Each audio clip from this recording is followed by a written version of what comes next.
everybody, it's Romania Black, and we are on episodes 31 and 32 of Hunter x Hunter, technically episodes 5 and 6 of the Heaven's Arena arc, and I'm pretty excited because last week, Gon got into some trouble. He got himself a little beat to a pulp, as I throw this to my dog, and he's got to sit out for 2 months, but in those 2 months before he can technically fight again, even though he's not supposed to fight until 4 months later, but he's not listening, and Killua has lied to Wing. Do you think that Gon is just going to sit around and not train? No. So, I'm pretty excited. I only, like I said last week, I only really remember one key part of this arc, and it's a part I really, really like, but the rest of it has all been just furbishing the memories in my mind of what happens in this arc and gearing up and hyping up what's to come after this arc, and I'm getting really excited. So the only comment that I have is from Silieri from episodes 27 and 28, and I like that they said, I like how Gon is really not that much scared or impressed by anything when Killua reacts a lot more emotionally. Gon really is mostly like, oh, for real? Or, wow, so cool. While Killua is overanalyzing and overthinking everything. Yeah, it's kind of funny because Gon is so, primal and instinctive about everything and very simple. And Killua's like, well, you just can't be emotional. And yet he's, the most emotional in the room. You know? I think it's really interesting, but I love it. Anyway, those are the comments I have. I'm excited. I haven't read the comments on YouTube for this episodes 27 or 28 or the Patreon comments for 29 and 30 yet. I'm recording a little bit ahead because I have a trip coming up. So I don't have any other comments right now, but I hope you are enjoying the reactions and discussions, and I hope you let me know what you think about the episodes. Please like the video. If you're not subscribed, please subscribe so you can see on Thursdays Hunter x Hunter, and join me every Thursday for the next month or two as we get through this arc. And in the meantime, I want to give a shout out real quick to Patreon to thank not only the commission tier, but also the philanthropy tier. If you've not been to my Patreon, I have 4 different tiers. You can go check them out. There's a link on my YouTube channel page, but the commission tier, there are only 4 spots per month. They've been filled since the inception of the tier. I'm super grateful for that. And so Sunspots, Jason N, username123, and Zachiel for this month are supporting that tier. So thank you so much. And then our philanthropy tier, they donate a few extra dollars each month to my channel. I'm super appreciative of it. They help to fund the channel and help fund what I do on this channel. And I really, really, really am grateful. So to Alexandra Q, Be Happy, as well as Dana, Alex Cornejo, Violet Stardust, Bia Duby, Destiny Marie, Diana Williams, Daniel Devorin, Damage3245, Eric Fisho, Ghostly Turnip, as well as James, Jessica Cullen, Lyndon Elfreya, Murphew, Nicholas Poppy, Jack Witt, Rose Jennison, Rast, Sugamom, Shimoyama, Translucent Men, Yanan, Zero Anti-Zero, and My Chua Her. Thank you so much for all of your support, and thank you to Patreon. And for those of you subscribed on YouTube, y'all are real ones. I appreciate it. All of my love. So we've been really having a good time with this series. I'm so glad to have Hunter x Hunter back. I can't believe that with this episode set, though, we're halfway through the arc. Nope, not having it. The idea that I'm going to be caught back up in July is just, we're not thinking about it. We're not thinking about it. It's fine. It's going to be okay, but we're not going to waste any more time. We are going to start episodes 31 and 32 of Hunter x Hunter and see what we get. And we are going to be doing that here in 3, 2, 1, and let's do it to it. Yes! We're not going to skip the recap because who does that? Uh-huh.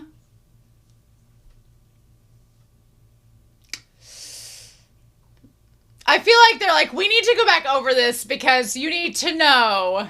I like the green tone, though. That's interesting. Hatsu with the red is nice. Yes.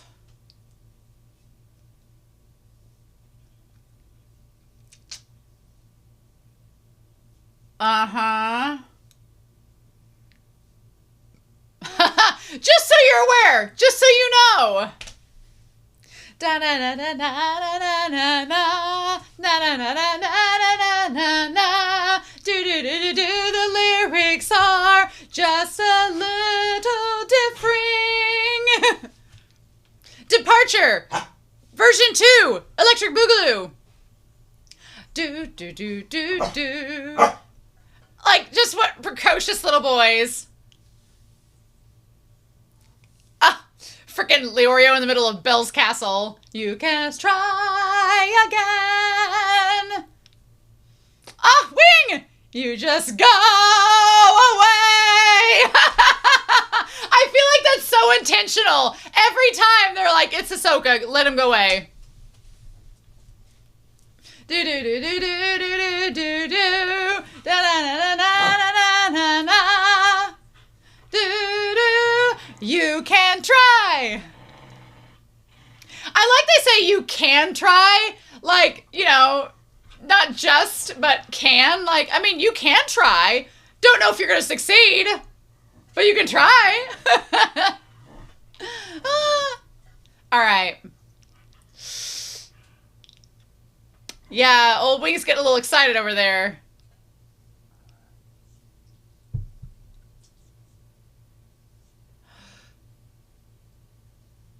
Oh. Who was your master? That's the question. Who was your master? What incredible beast? Destiny and tenacity. Okay. So 1 month has passed. Oh.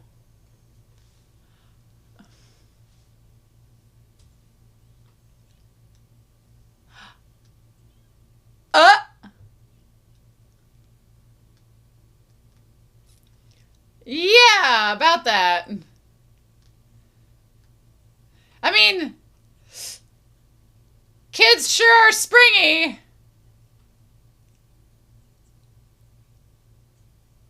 Uh-huh. Great question. How do I even answer that?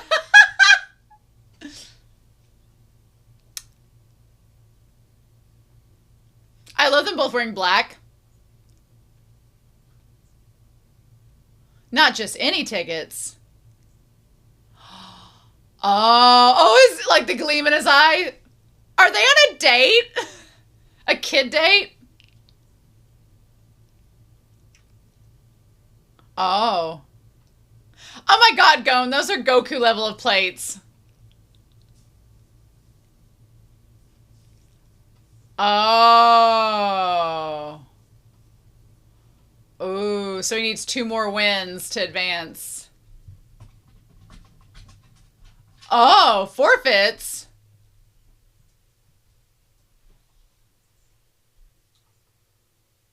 But why?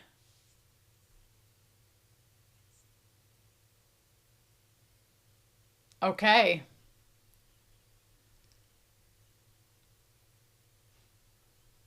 Oh. I mean, the fact that they got the knockdowns is pretty impressive. Gon! Damn it, yes! You don't look like somebody who thinks they're in trouble. Gon, you freaking battle addict. Quit it. Castro. Oh, 2 years ago? 2 years ago? We're going to do some math on these fights. Did he just, like, leave to go do the registration for the hunter exam? I just like that there are escalators in this anime. I don't know why. It's just kind of... Well, wouldn't this be cheating to see how the enemy fights?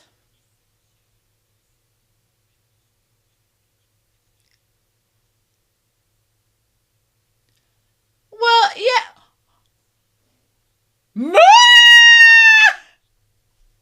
It is not okay.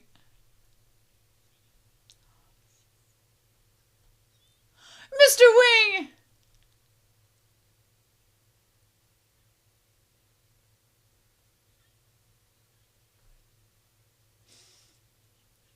Yeah, kind of a natural, right?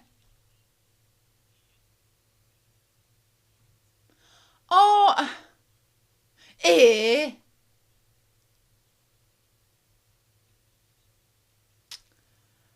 Can't I watch, Mr. Wing?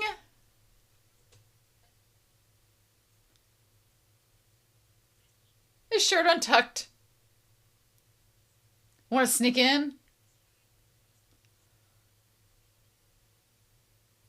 Okay.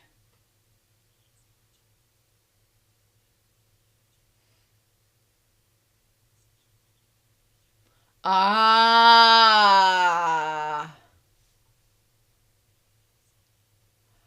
Ah.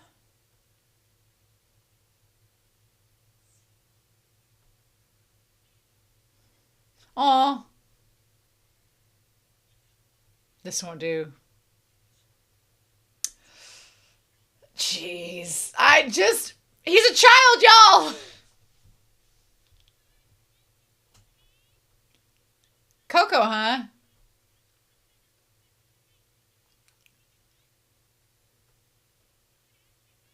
Can you watch it from the TV?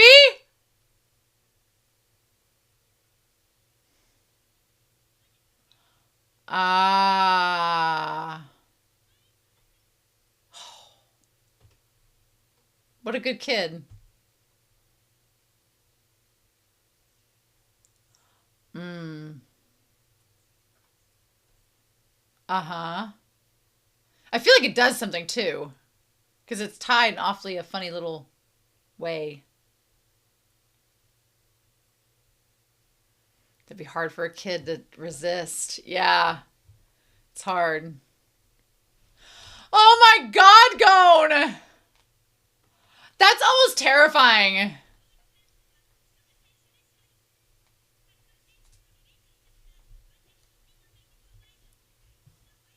Ah. Ah. And meanwhile, I love that Killua just loves snacks.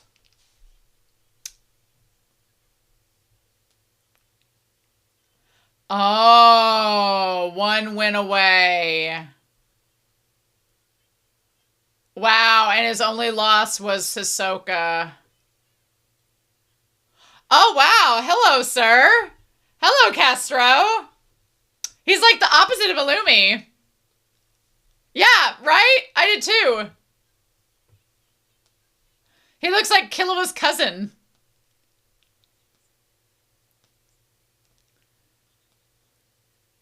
He also looks like a Fruits Basket character.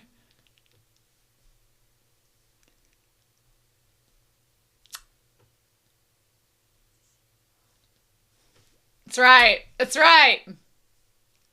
Oh my.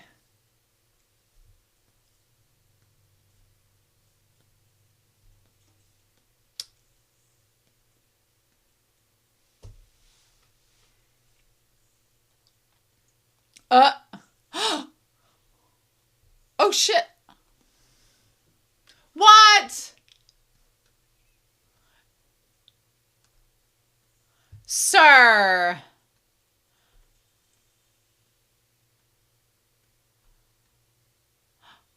Oh, I was like, what is Killua like running around for? Hiding your presence, huh?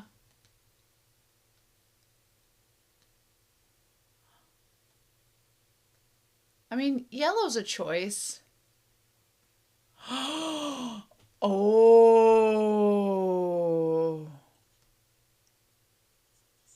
Oh.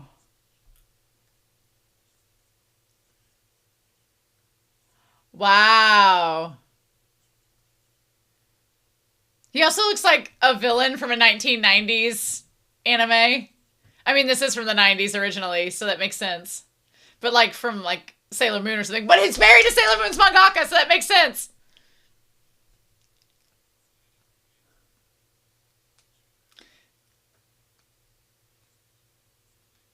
Oh. Like, yeah, that's weird. Why you been looking us up?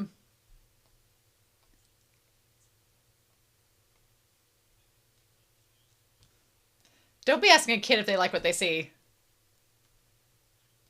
Oh, thanks.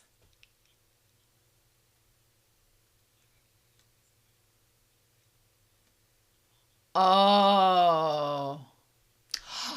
Ah, there you go.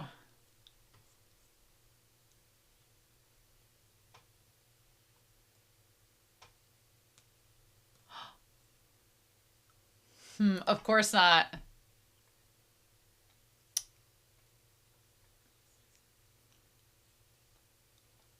Huh. I'm sorry, I'm always in kill mode. That was creepy. That was creepy. These kids can be creepy sometimes. He's like, I'm not going to Battle Olympia.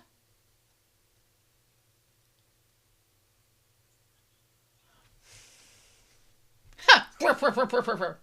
I don't know. I don't remember how this fight goes down, honestly. But if he wins, he gets to go up. And if Hisoka wins, then he loses. So I want to say this guy's not going to win, but I don't remember how this goes down.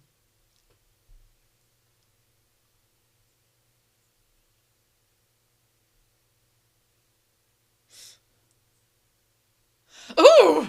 Ooh, that voice acting.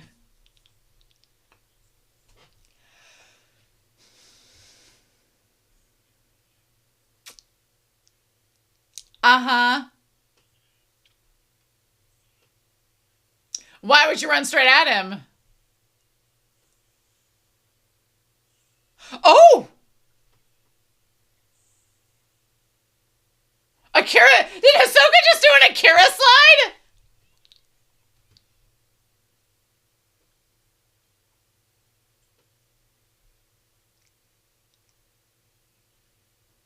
Hit me with your best shot!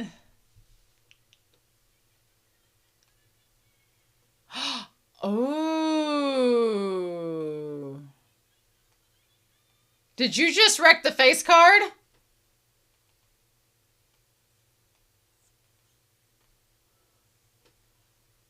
Is it the cape?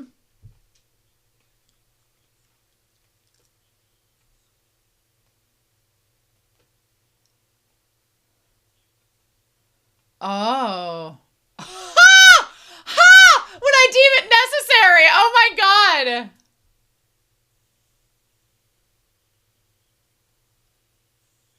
Ooh. Oh, ooh. Does the cape...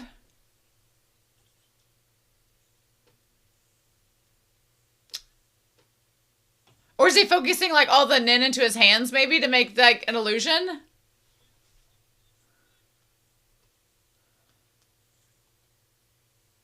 Oh! Ooh.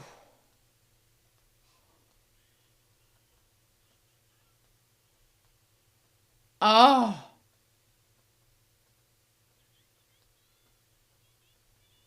Huh. I don't know. Hisoka, ooh, looks like he's...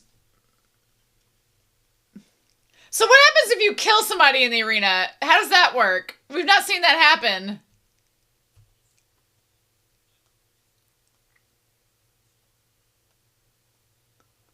Oh, shit. Ugh, I'd be creeped out too.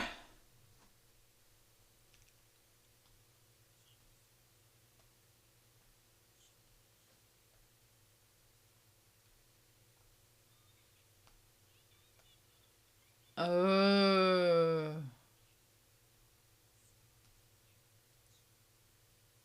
Oh. Mm-hmm.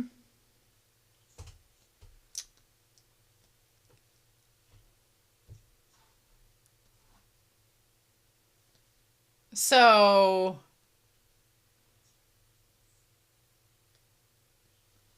something is off. Is it the cloak? Is it that yellow banana cloak? Are you hiding it underneath that auspicious cloak? Oh, shit. Hisoka's like, I really like my arm, thank you, sir.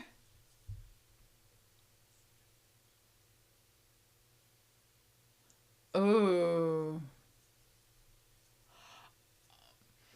Tiger bite fist? Oh, what?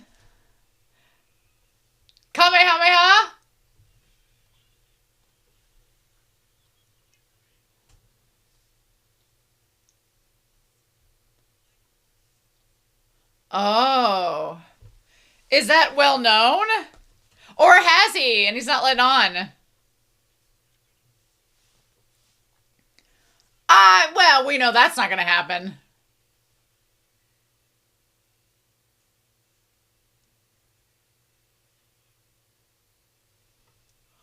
Oh! I mean, of course it's going to be.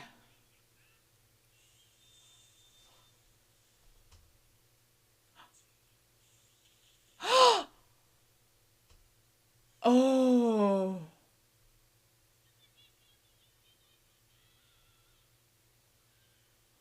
Oh, of course we have sparks instead of blood.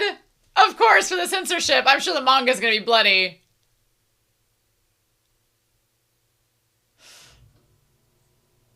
What are you, Aizen? What? Oh, look at that heel.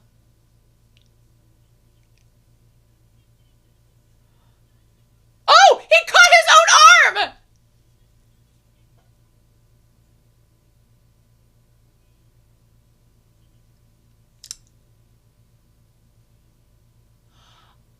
Oh. That's why it looked like somebody was on the couch earlier. Yeah.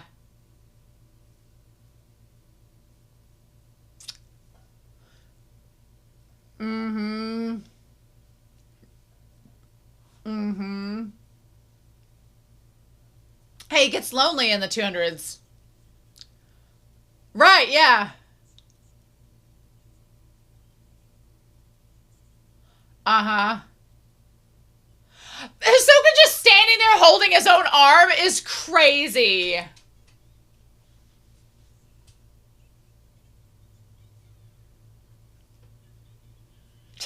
Is he single?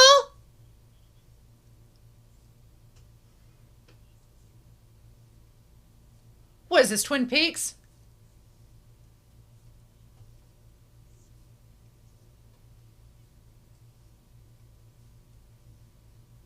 Uh-huh.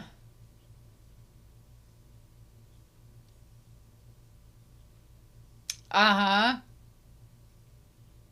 Oh, so she's Sweet Bean. Oh, well, that's...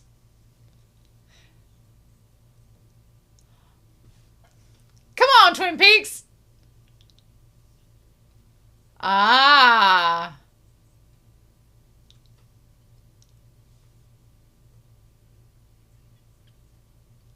Well, that's a theory. Mm-hmm.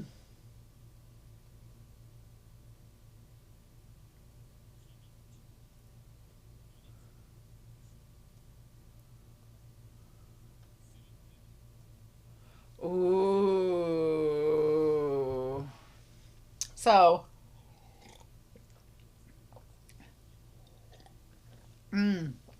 I mean,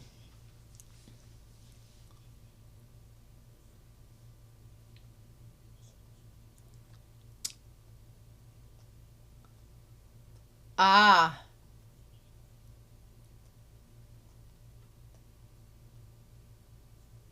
Oh, hearing them talking at the same time is kind of creepy.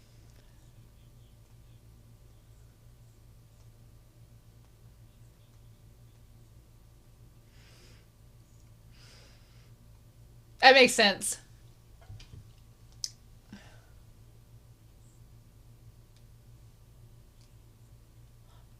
Yes, yeah, the cape does add to the effect. And yet he's just sitting there holding his bloody arm.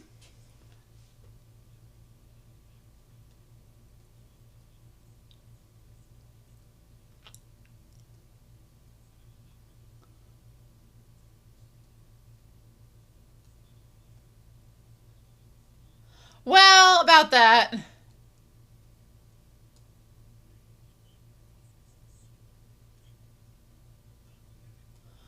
Oh my gosh.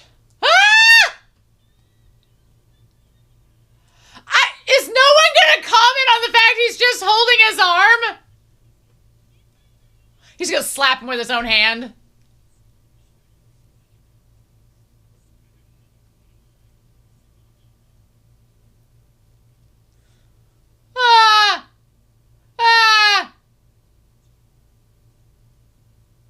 Oh my god. I thought we'd get this fight over with in this episode. I really did. But no. Oh my god. Hisoka's like, okay, now that I've learned everything about you, I now don't have to worry about fighting you anymore. So I can kill you now. Oh my god. I want to see the Hunter Encyclopedia, but I kind of want to, like, skip over, so bear with me. We're going to get to the end here.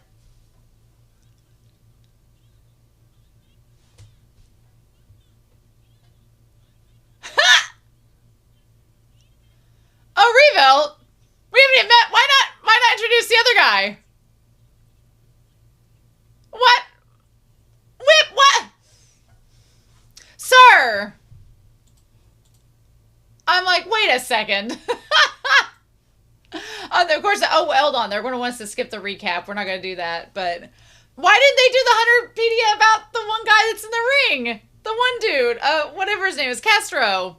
I guess we'll find out. Here in 3, 2, 1. Let's do episode 32. You would think that they would have the Hunterpedia, not talk about the guy in the wheelchair unless he's going to show up in this episode, maybe. Possible.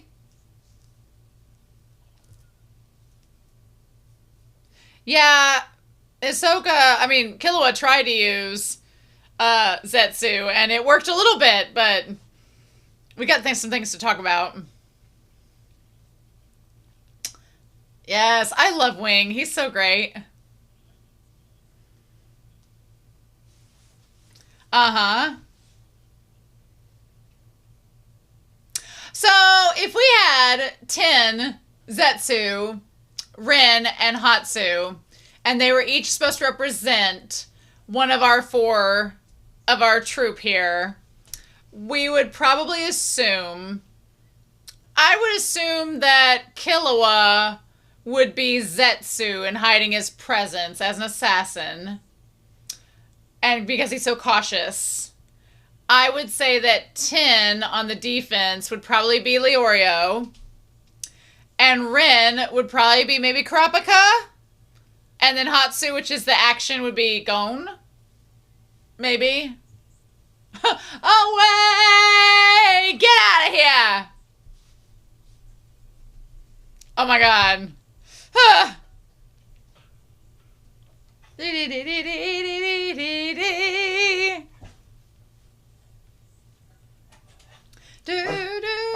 You can try. Oh man. Alright, so I did not anticipate this fight lasting as long as it has, and I remember nothing of it, so I'm gonna be curious to see, like, I think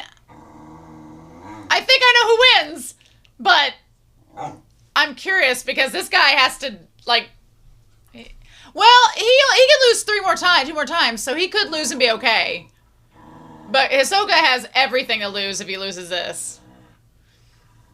This guy, if he lives and just loses, he has 2 more losses he could face.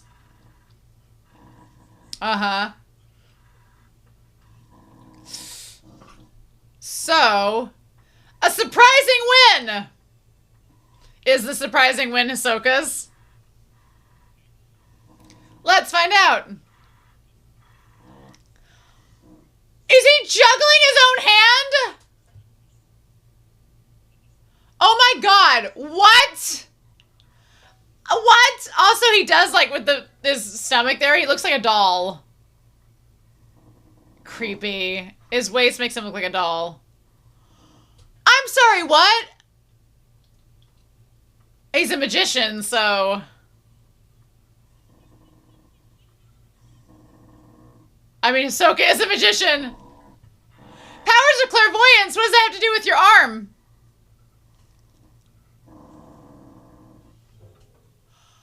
What? Ah! Ah! That's great. I'm with Killua! That's creepy!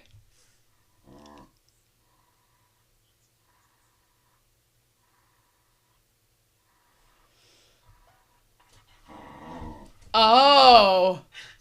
Ah.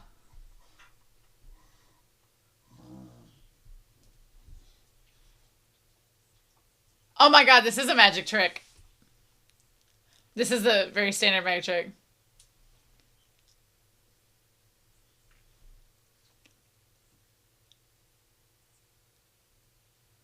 Wait a minute!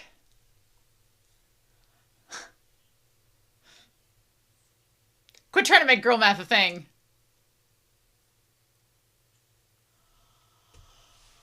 Oh!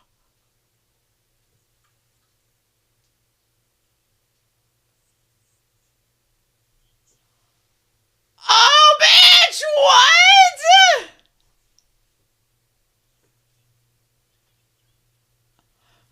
Oh, we're gonna make it call. We're gonna call it satanic, huh? Yeah, no shit. That trick is worth no points!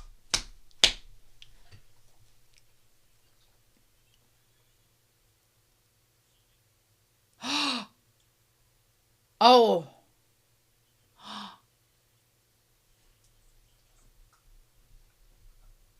Oh.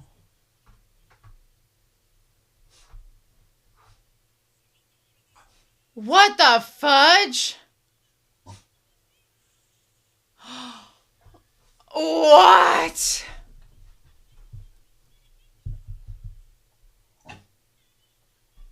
Oh, he did not look happy there.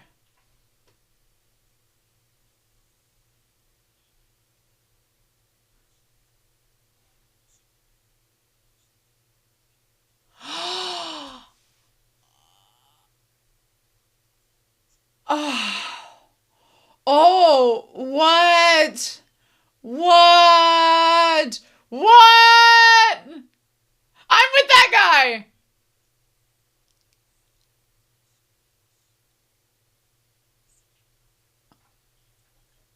Right, but how? Ugh, not the good kind. Oh, that.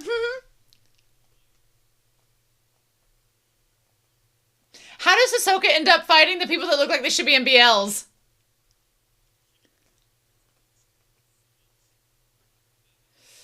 Oh, you revealed your trick. You revealed your trick. Shouldn't have revealed your trick. Oh, I didn't realize he had the heels. Hell yeah. Hisoka is a drag queen.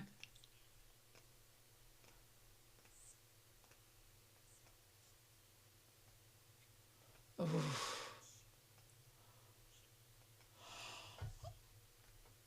Oh my god. So he is gonna kill him.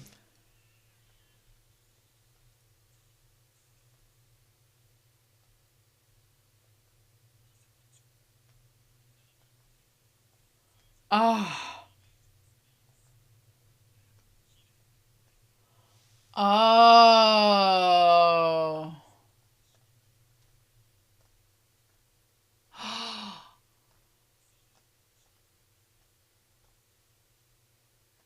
Oh.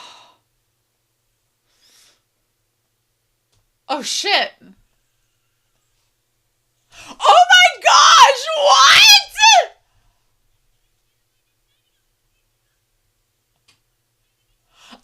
Girl, I'm with you.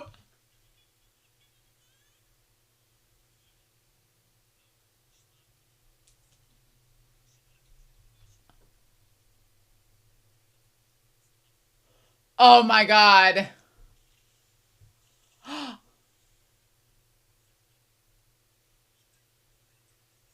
The cards that were left over.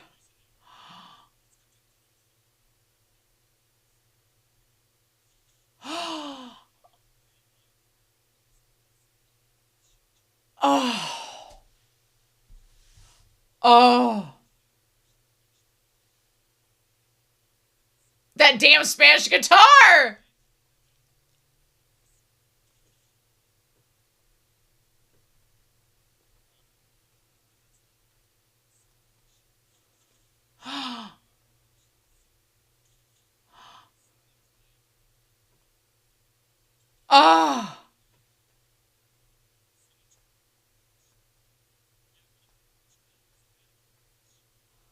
Oh.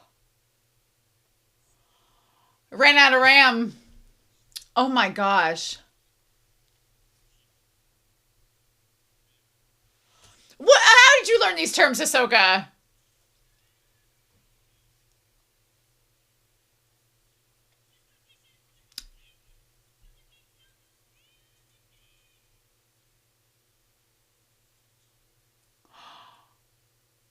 And just carried his arm with him. Just carried his damn arm with him.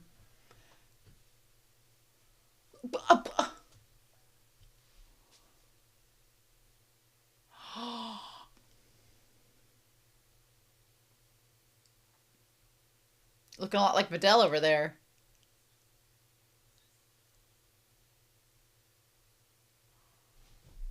Oh ho ho.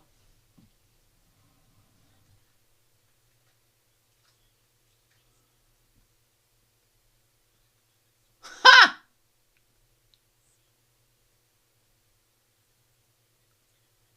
Hmm. Hmm. Hmm.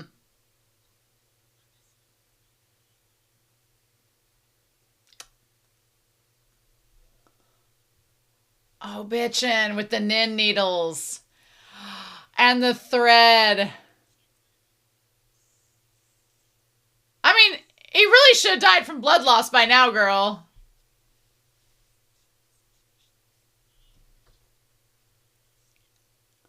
Oh, that's what kept the blood.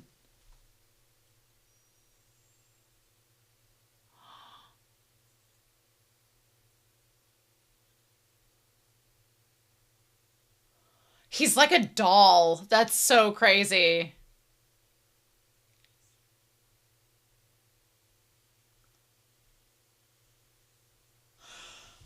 And he totally gets off on the pain. Oh my god. He totally gets off on it.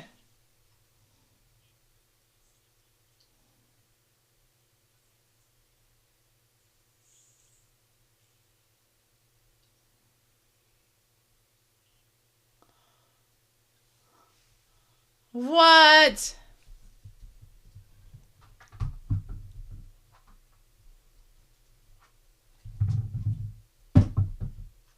Oh.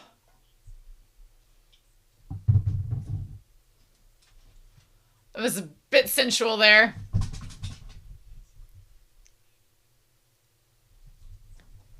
Huh. He really is.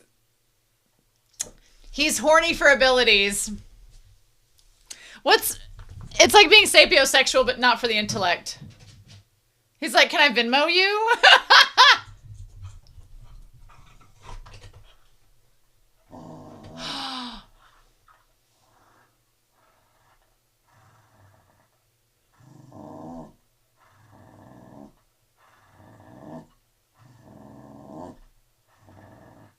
Hmm.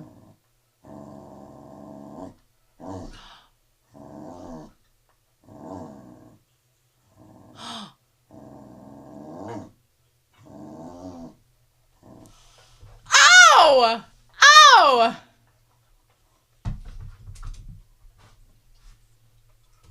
Yeah.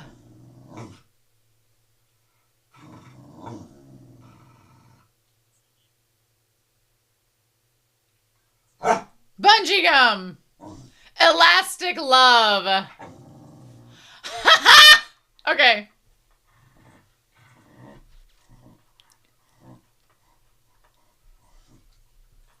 Oh my god.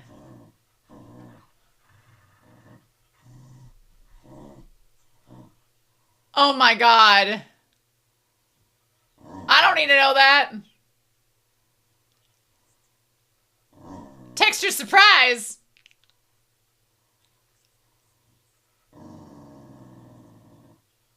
That's ridiculous. Ugh. Like, how much has he put on himself to be fake?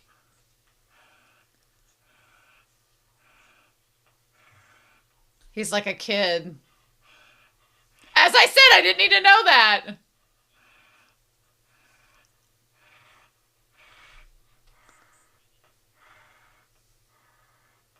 Huh.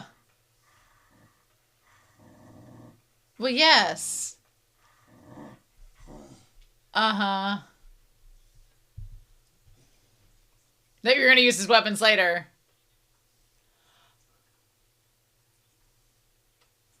Oh.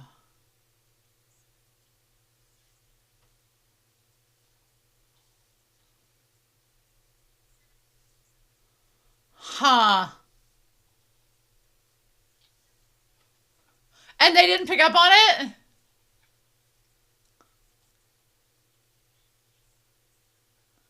Uh.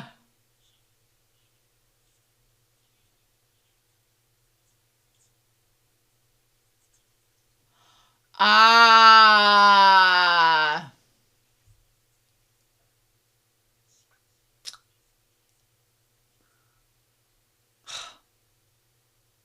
Uh-huh. Damn.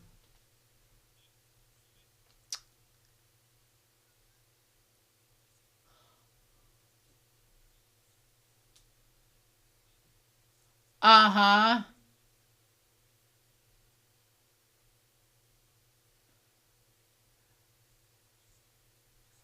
Ugh. Ugh.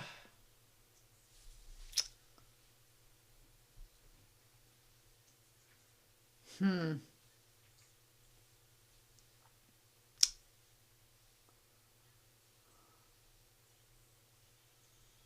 Oh.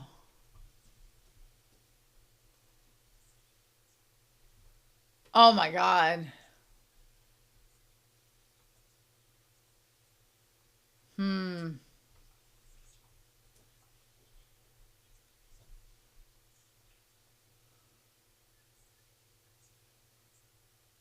Ah.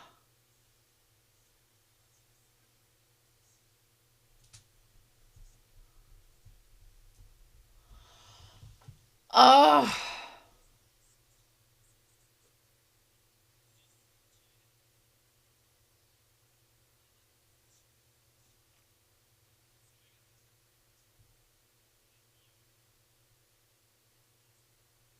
Hmm. Yeah. Yeah, how could you? Yeah. Mm-hmm.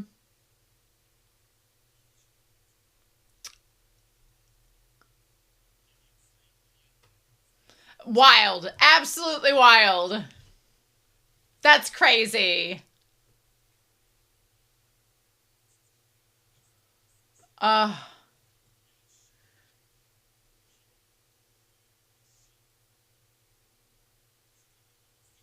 yep. Yep.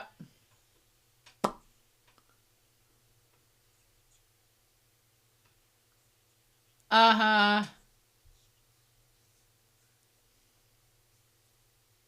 From where you threw the card.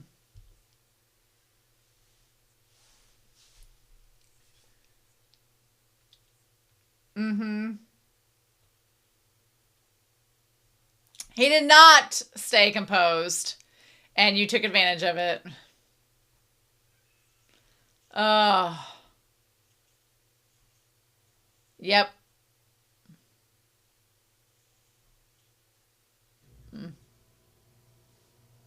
He's so proud! Hisoka's so proud of himself there! Look at him.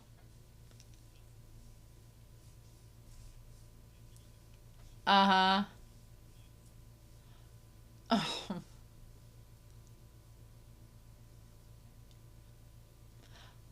Peace out!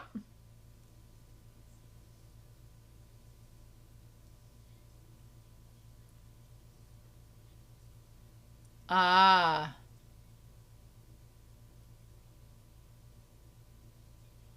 Oh.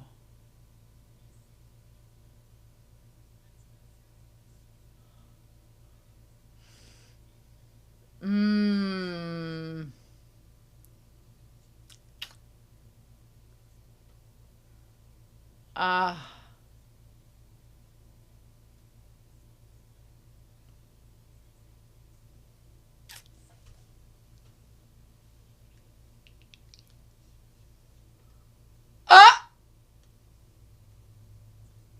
Ugh.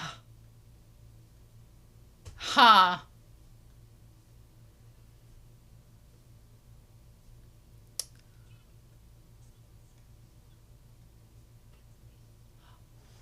Bullshit.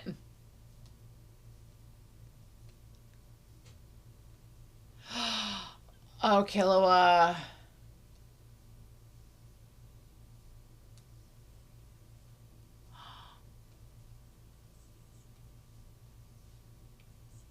Oh.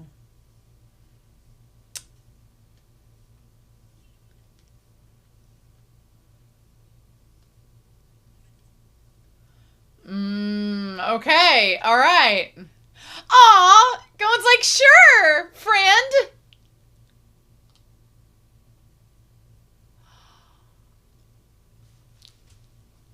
Him. Girl. Girl.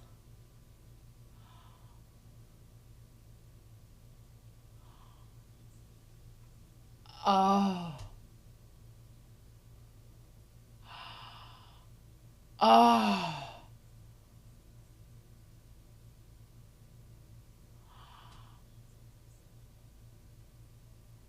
Well, that you know of, girl. Oh, wow.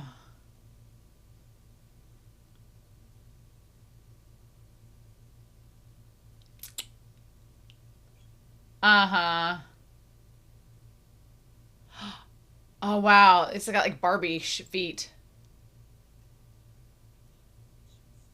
Oh.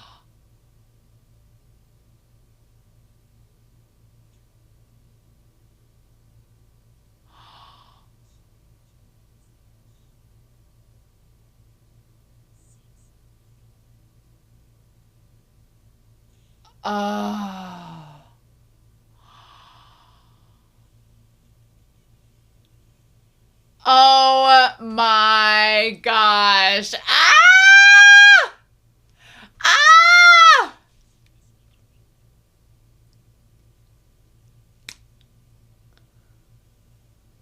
Oh my gosh. Ah! Hell yeah. Hell yeah.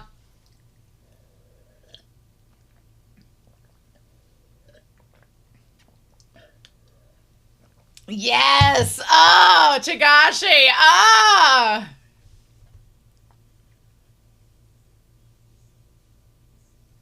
Hisoka is an extremely attractive character. It's just, he gets so creepy. It just like deters away from it.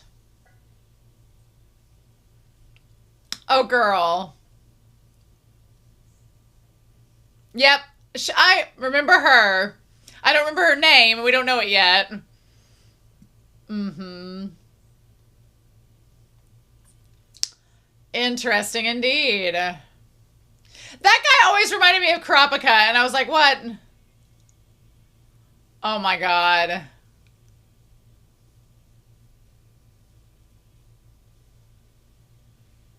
Yes! Okay.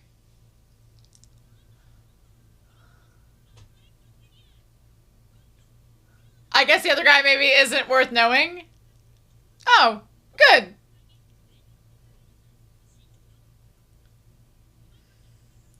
Ha!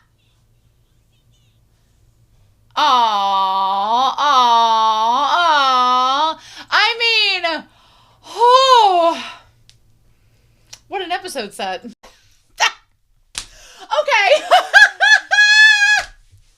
Wow, I did not anticipate that we were going to be spending both episodes basically talking about Hisoka. I'm not mad at this at all. I'm letting Whiteboard Coon take a break this week because I feel like most of these episode sets are really the psychological warfare and mystery that is encompassing Hisoka. I do feel, though, I will be honest. I had up until our beautiful seamstress shows up until she shows up, I had forgotten all about the battle with old what's his face. We're gonna get his name again here in a second. Again, I've already forgotten it. He's died. His body, his corpse is barely cold, and I've forgotten his name already. Is it Carta? We're gonna double check here in a second. I've already forgotten his name, but I did not remember that battle at all, and I think that I didn't remember that battle because one, he died, so that character's gone. And two, the fact that everything that happens after the battle, I was like, I do remember that once she started sewing his arms up, I was like, that's when I locked in on Hisoka's character and was like, oh, I'm so intrigued with you.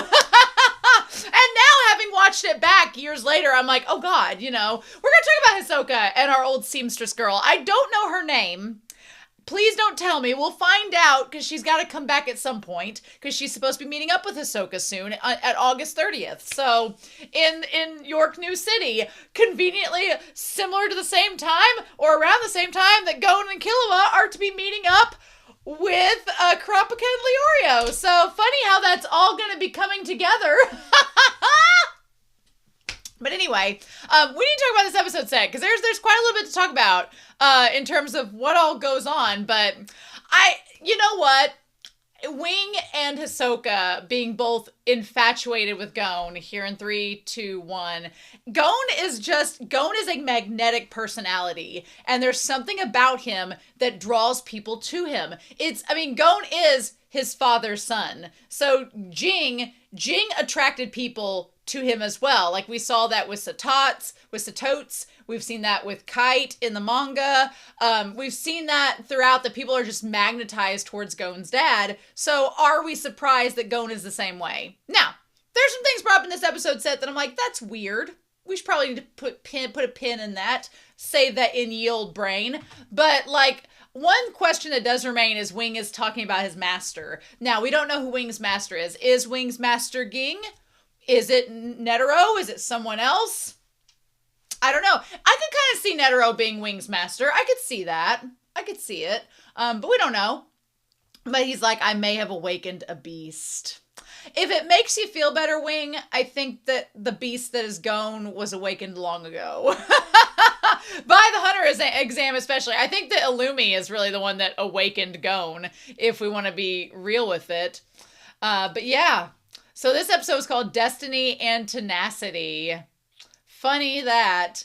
Netflix needs to work on getting their skip intro because they're just it's a little off. So a month has passed. So 30 days have passed. Now, Wing did make Gon promise that he could not do any studying of Nin. He could not battle until 2 months had passed. So he's been working on his 10 and his defensive capabilities in the meantime. But he's not been allowed to battle or do anything. But as Killua is very surprised, Gon is just doing real chipper. He's already healed up. That's kind of like flag number 1. Whenever Wing and Killua, who are both Killua's a trained assassin who's been around death and battle since he was probably a toddler, he's surprised that Gon has healed so quickly. Wing, who is a master of Nin and has been training people for a seemingly decent amount of time, is amazed that Gon has regenerated his body and adapted so quickly. When two people who are kind of upper level notice something that to them is odd, then we, the audience, should probably take note of it and go, yeah, that is kind of weird that this little, I guess they could be like, oh, these kids are so springy, they just bounce back real quick. But I think there's more to it than that. Is there something to Gon that is special that we don't know about as the audience? We just need to take note of it and just keep it on the back burner, file it away. But Killua is, Gon's just like, I'm just doing great. And Killua's like, okay, yeah, I get it. But still, he just recovered in just a month. He's like, what's your body made of? Maybe the same compound that Hisoka uses. I don't know. Maybe. But I just, even Killua is surprised. I don't know. I feel like that is kind of to the audience like a little clue that Gon is, quote, in heavy air quotes, special. And we need to note that. So Killua gets tickets to go see Hisoka's fight against Carta. And they basically go on a kid date. He's like, they basically like, I love that when they go to this little restaurant, like Gon has ate like what, 4, 5, 6 plates worth of food, and Killua's just had like an espresso. I like, you're 12, sir. You don't need an espresso. That you could not describe their personalities more perfectly than in this shot. Like, seriously. Yeah, he's on his like 5th plate of food, and he's leaving that lettuce. Boy ain't eating his greens. But yeah, and Killua just gets a coffee. Now, I will admit, I'm giving Killua a hard time for drinking coffee at age like 12. But to be fair, my grandmother and my great aunt were taking me to get coffee when I was like 5 or 6. So they were feeding my caffeine addiction from a young age, unknowingly. But yeah, so I mean, I can't dog him too much. I'd be in the same boat. But yeah, he's like, I've been trying to gather some information, and Hisoka is the real deal. This is the most interesting part, right? This is the interesting part. So each KO has ended in death. So yeah, Killua notes that Hisoka has killed every one of his partners. And Hisoka has killed every one of his partners. So the 8 people have died. And then the other 3 opponents, he just decided not to show up. Now that part is interesting because you have 90 days to show up or you forfeit the match, right? And then you forfeit the match. And if you forfeit or lose 4 matches, then you get bumped out of the 200s or whatever. I wonder if the 3 matches he just didn't show up for, were because he was either A, doing the hunter exam and couldn't come, or B, was doing stuff for the Phantom Troop. One of the two. I feel like the reasons he forfeit those matches, I mean, you could say he just didn't show up because he didn't feel like it. You could say that, but why do that? Why? That wouldn't benefit him at all. So why not show up? So yeah, interesting. Now, he said each of his KOs ended in death, but he did technically beat the one guy, Carta, and he lived. So maybe Carta just like got enough hits and went from there. I don't know. We'll see. But yeah, as others, where he reached he signed up for a fight but didn't show up. So he signed up for the fight, and maybe he got hired on to go do a Phantom Troop job, or maybe he was doing part of the hunter exam. We don't know. We don't exactly know. I love when Killua gets like the cat face. That's really cute. But yeah, he didn't show up for the fight. And Kone's like, what does that mean? It means that when Hisoka fights, he doesn't lose. Of all the times he's fought, he's only given up 1 knockdown and 3 clean hits. He's as strong as a floor master. And whenever Gon's like, well, gee golly, I'm in trouble, then whenever Gon whenever Gon's like, well, man, I'm really in trouble, I could die, he's like shaking from inside excitement, like the same way that Wing is, the same way that Hisoka does. Like all these hunters, they're so bloodthirsty and like adrenaline junkies that they just won't give up in the fight. And he gets this gleam in his eye, like Gon loves a freaking challenge. Gon wants a challenge, even if it's a life or death challenge. And Killua's like, yeah, I don't like it when you get that look in your eye. He's like, whenever you get that look in an eye, does it look like somebody who's thinking they're in trouble? Yeah, Gon loves the thrill of battle. And I think that's why Hisoka's so into him. So Castro is the name of their opponent. And one of the 4 points he scored, he's responsible for 3 of the 4 points against Hisoka. So he says they have history. They registered for the same day so they could fight each other. I don't know. Hisoka has a tendency to fight against guys that look like they could be in the same BL as them. So I don't know. I feel like Hisoka might have a type because Castro looks a little bit like you know, when you do a film negative and it's like the reverse. He looks like the film negative of Illumi. So maybe that's something to do with it. And then the guy in the OP that has the creepy doll eyes, I feel like Hisoka has a type. I feel like he does. But yeah, he's like, are you sure this is okay? He's like, well, I promised Mr. Wing.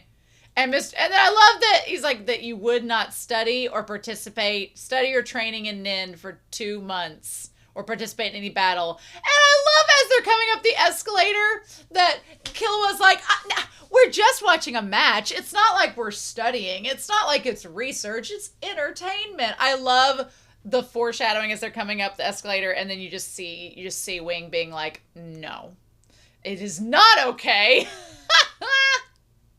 Viewing a match counts as a studying of Nin. I love that he catches him, and those two boys look literally like children with the hands in the cookie jar. That's so funny. Ridiculous. And he's like, well, my arm is fine. And that's when Wing says he has unbelievable regenerative powers. I don't know. That feels like it's special in itself, so how come? How comes we got some regenerative powers? What's up with that? And he's like, I told you to wait for 2 months, not a day less. And Killua was like, well, I like that Killua was like, I guess I could go to the match and get you a recording of it. The thing that's crazy is that Gon had the chance to watch it on TV. And for him to be so pure and be like, no, I promised Wing that I wouldn't do it. I'm not going to watch the match. That takes some gumption. That takes some gumption from our boy. I also feel like in the long run, it's probably good that Gon did not see the match, because I think he would have got too hyped up or too nervous or too freaked out, or like, I don't know if Gon would have gotten nervous necessarily, but I think he would have gotten too hyped up about it. And then he would have been itching to fight Killua, or itching to fight Hisoka, instead of waiting and training with Ten some more, which I feel like he's going to need that. Gonna need that if you're going to face Hisoka. And I have a feeling he's probably going to face Hisoka before the end of this season is over. Also, it's nice because Wing is able to sense whether they've been using Ten versus Zen versus Hatsu. He can sense the faint aura, and he can tell that they've just been using Ten, which is interesting indeed. He's like, their auras flow like a great and serene river. And he's like, nothing, don't worry about it. And he's like, it seems like I'm the one who's losing control. That's the thing that's crazy, is like, these hunters, they have this like instinctual wanting to battle or to fight to be the strongest in whatever their field is. And so for Wing, who's like, you know, someone that's a master of Nin, and for Hisoka, they are naturally drawn towards Gon as an opponent because he just exudes all of this power. And Wing's like, even I'm having trouble with it. Hisoka's not even hiding the fact that he wants to fight Gon. So, Castro versus Hisoka. We have old Coco here. This crowd's all packed into this arena already. And Gon's like, nope.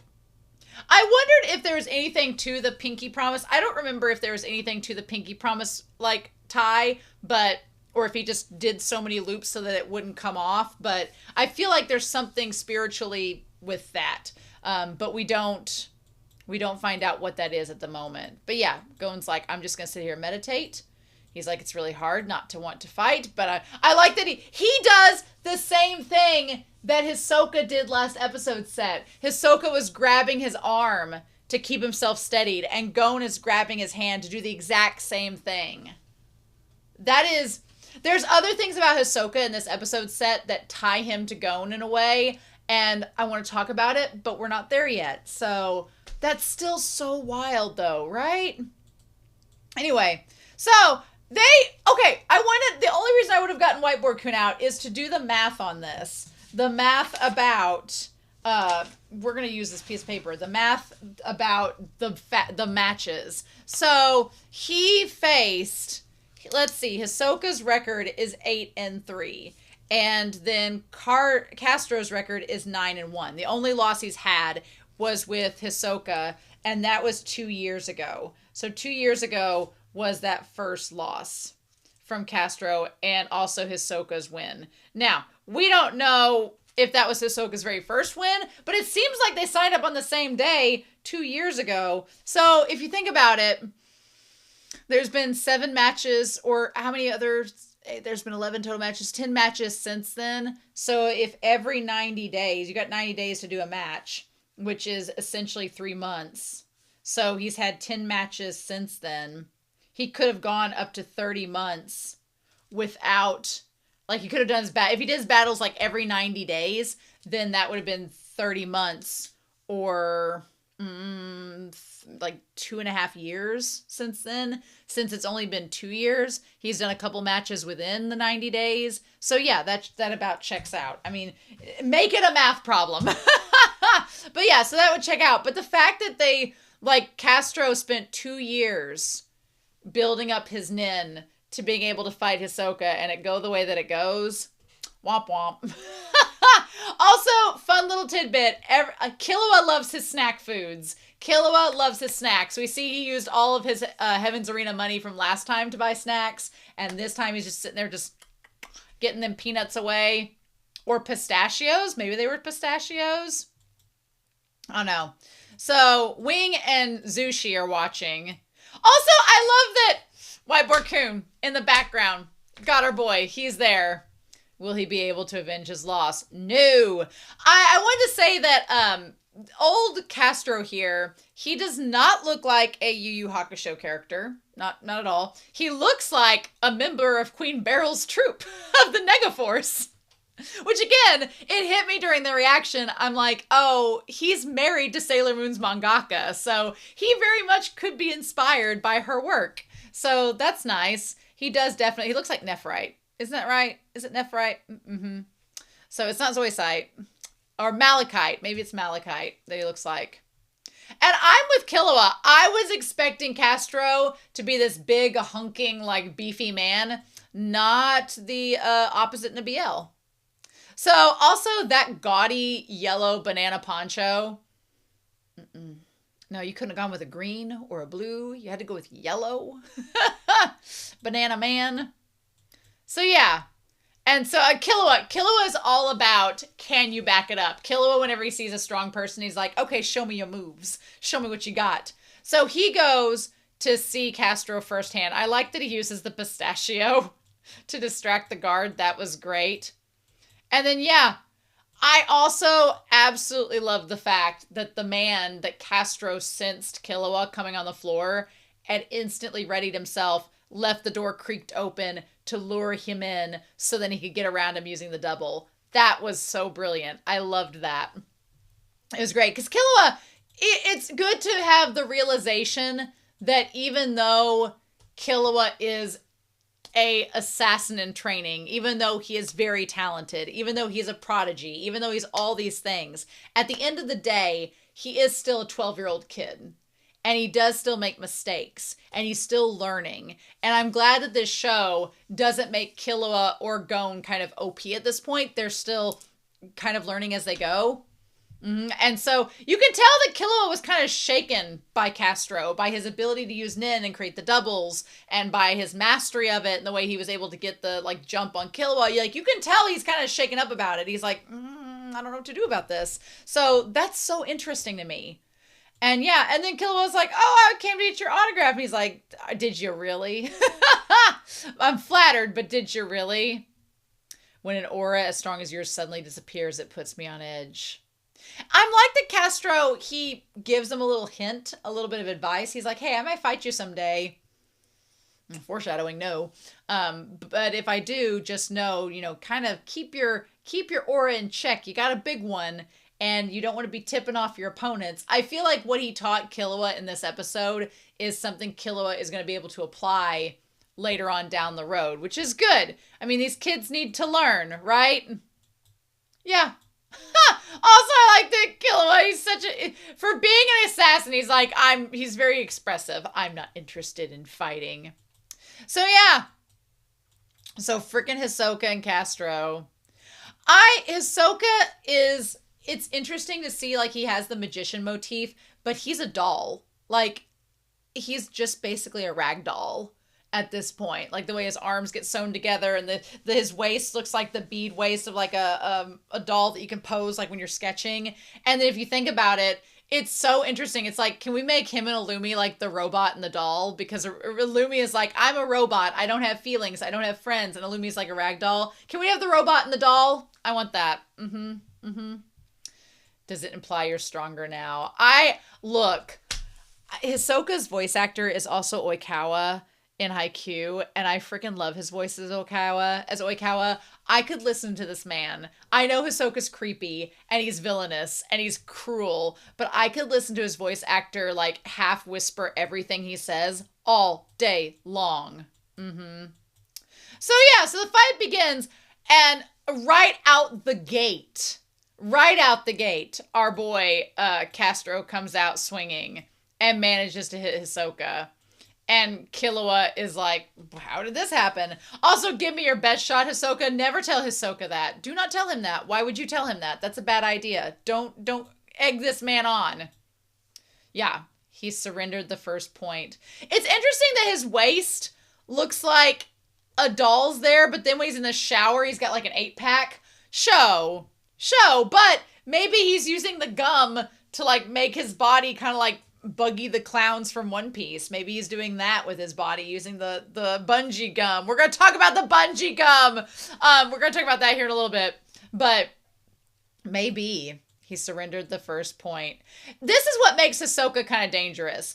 Hisoka is, as we have learned from the first act, Hisoka is a long game player. Hisoka is not here for a short time. He's here for a long time. And that was brutally evident whenever he was following Gon around. And his whole motif is like, I'm going to let you, as my opponent, ripen, which is a creepy metaphor. I'm going to let you ripen until I'm ready to kill you, until you are perfect fruit ready to be plucked and eaten. Like, that's his mentality around battle. So the fact that he was sitting there letting Castro attack him until he figured out what his weaknesses were, or until Castro was dumb enough to reveal how his power worked, it's like, yeah, you're just asking for Hisoka to beat you. Like, Hisoka, I love that Hisoka does not give it away, like what he can do. He played the smart long game. He's like, oh, go ahead, tell me how your power works. Let me know how your doubles were. You seem cocky enough. Sure thing.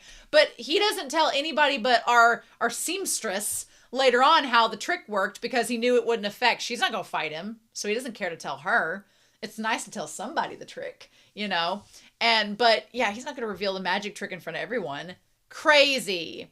And the fact that he took advantage of confusing Castro by like the moves he did, by losing the arm, by everything, by pulling a card from the inside of his arm, crazy, and flinging it at somebody. Like, he used it to disguise the fact that he was using Nin at the same time. That's insane. That's crazy. So yeah, the tiger bite fist. Love it. I wish his cape had been orange instead of yellow, only for the aesthetic of the tiger. Only because the tiger bite with an orange cape would have looked better than the yellow. Togashi can do what he wants. I'm just, from a color standpoint, I wish it would have been a little bit more orange, but whatever. It stands out. It works. What an amazing start. Again, Hisoka plays a long game. Yeah, you just disappeared.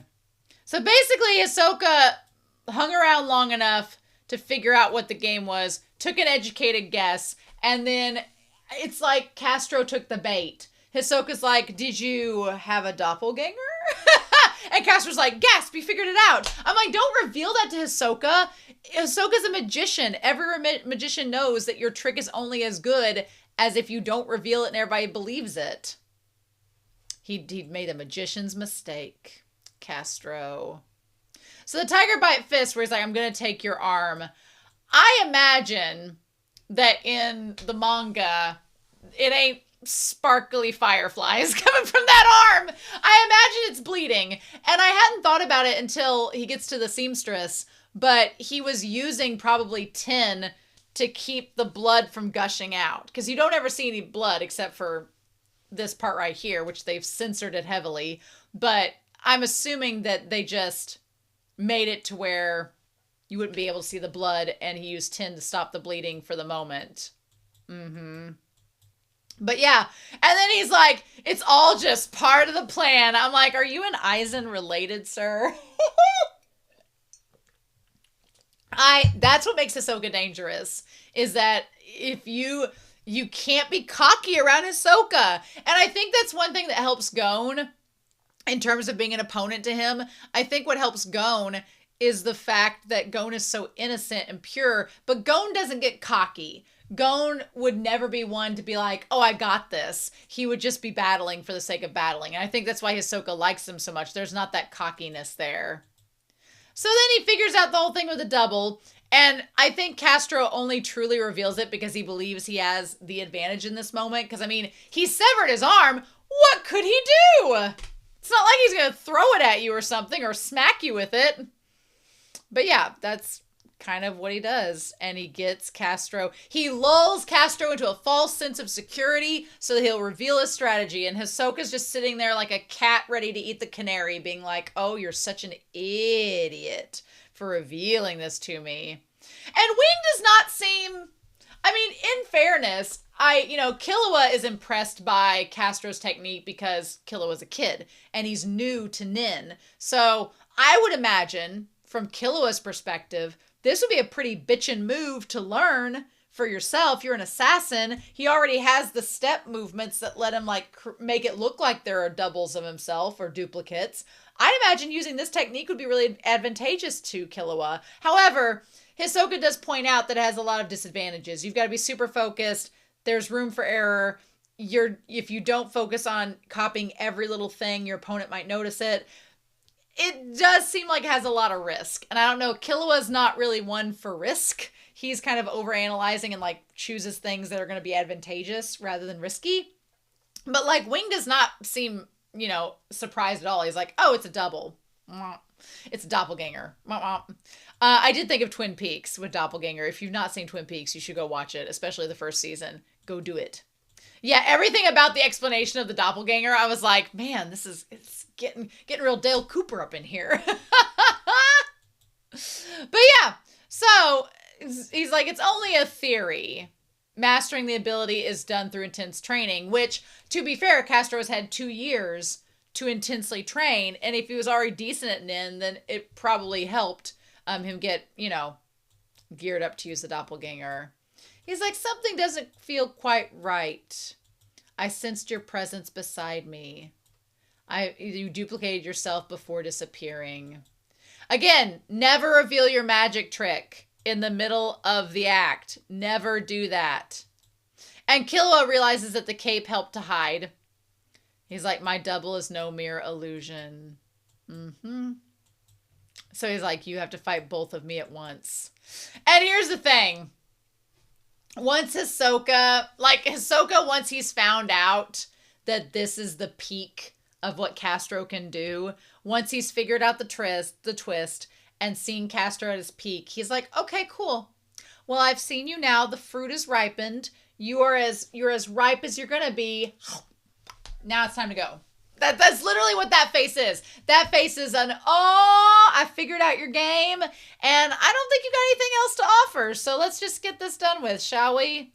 And that kind of the fact that he fought Castro for 2 years, and, I mean, granted, it was kind of Castro's choice to fight and hone in his skills, but it kind of does go back to that motif of Hisoka waiting, playing the long game, waiting till he's ready to kill you, and then... But yeah... Intriguing indeed. And honestly, Hisoka had everything to lose. If Hisoka lost this fight, whenever he licks his lips, it's like, oh, you're in trouble. You should probably run away. But yeah, I mean, if Castro had lost this fight, he would have been 9-2. He still could have lost 2 more matches and had 2 more chances to win and go to the Floor Masters. But Hisoka, he had to win this one. And that still makes him 9-3 now. So, if he fights Gon in the future, which we're halfway through the arc, I feel like that's going to happen. Hisoka has to either beat Gon or he loses and gets kicked out of the tower. One of the two. So yeah, the incredible battle will most definitely come to an unthinkable end.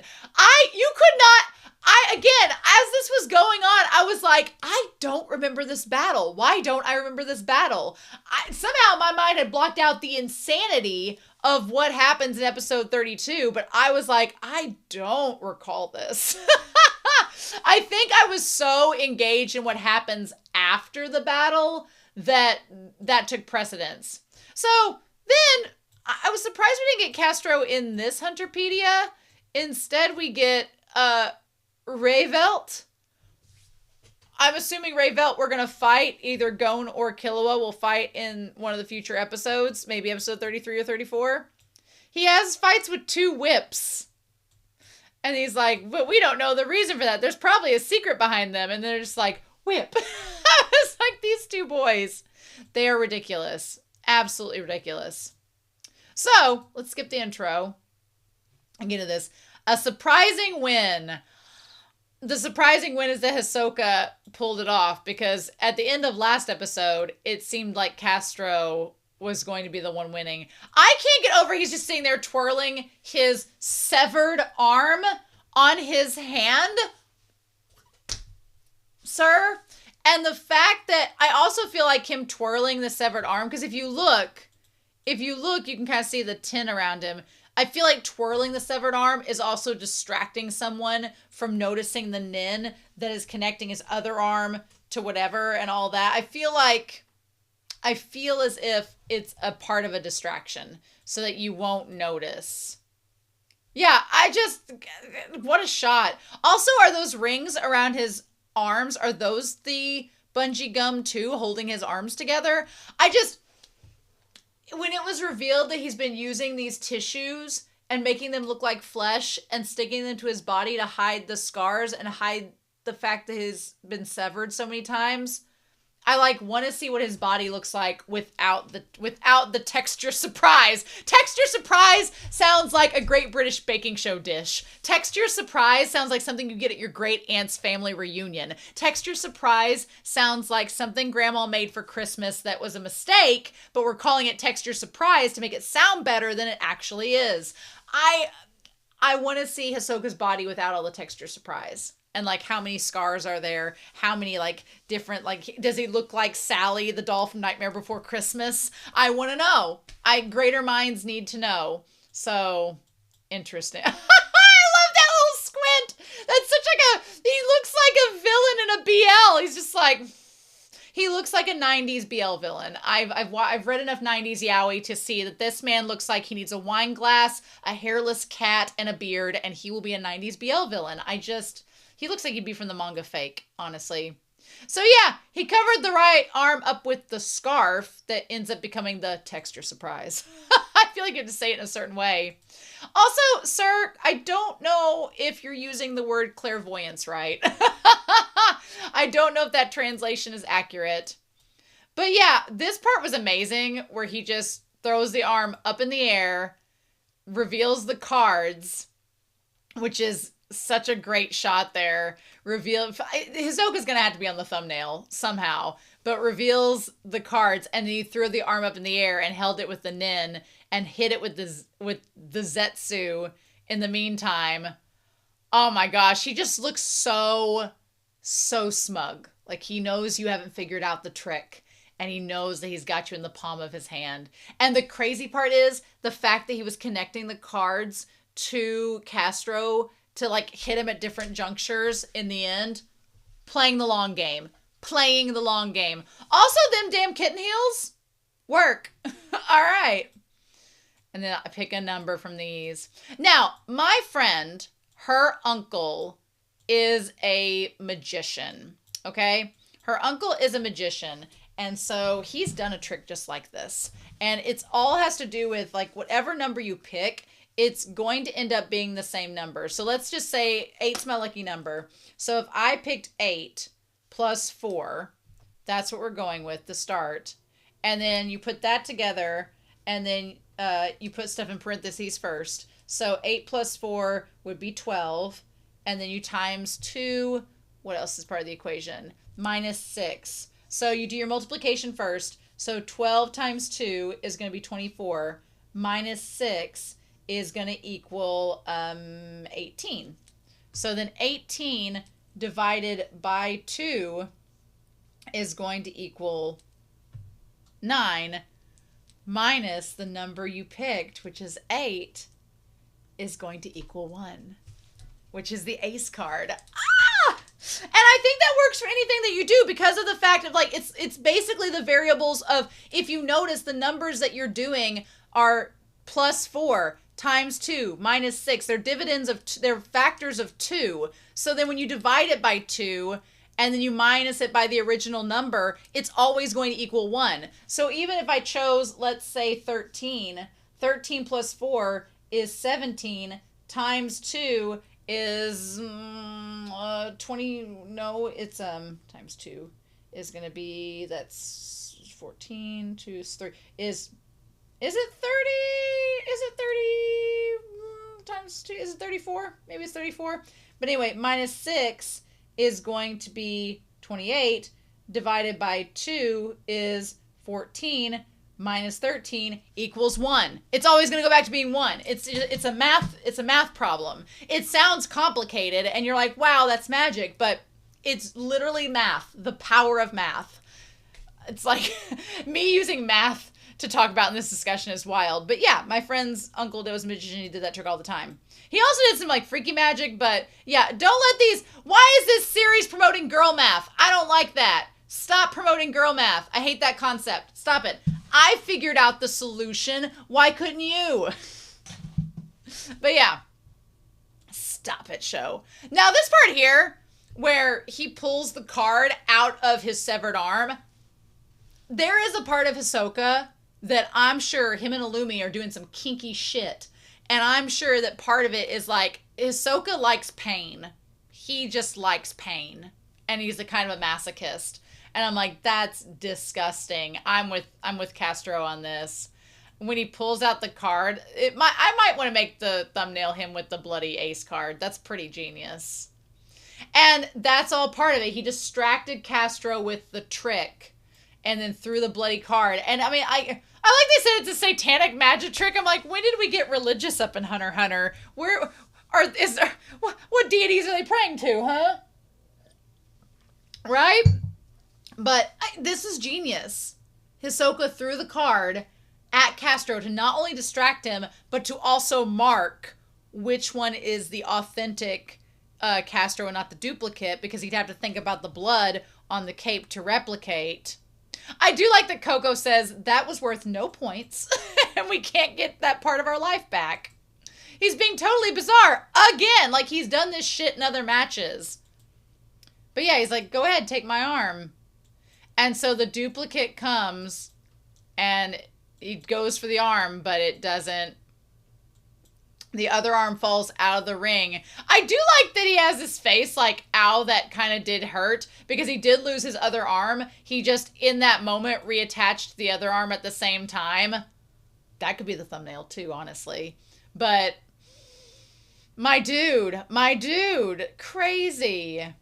And yeah, if I were Castro at this point and I just watched Hisoka do that, I would be a little bit concerned as well. I would be kind of freaked out too. Like, how did he do that? That's weird. Surely he's using Nin, but how? And I like Hisoka's just like kind of horny, excited face. Like, oh, are you trying to guess how I did it?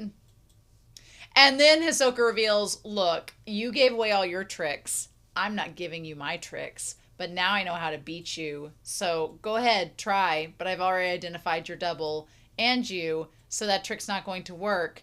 And you don't even know I've been marking you with my Nin this entire time. And now I'm going to pull these cards. But the thing is, he used the bungee gum to get a hold of his other hand, punch the real Castro with the hand that was severed, and then caught it. Crazy. And then he used the other hand to send the cards flying at him. Nani indeed. That's just, to Hisoka, it's just good business. Damn. That was wild. And then yeah, and then he be dead. I thought he was gonna be, I thought that he was gonna like send one of the cards into his forehead, but no need.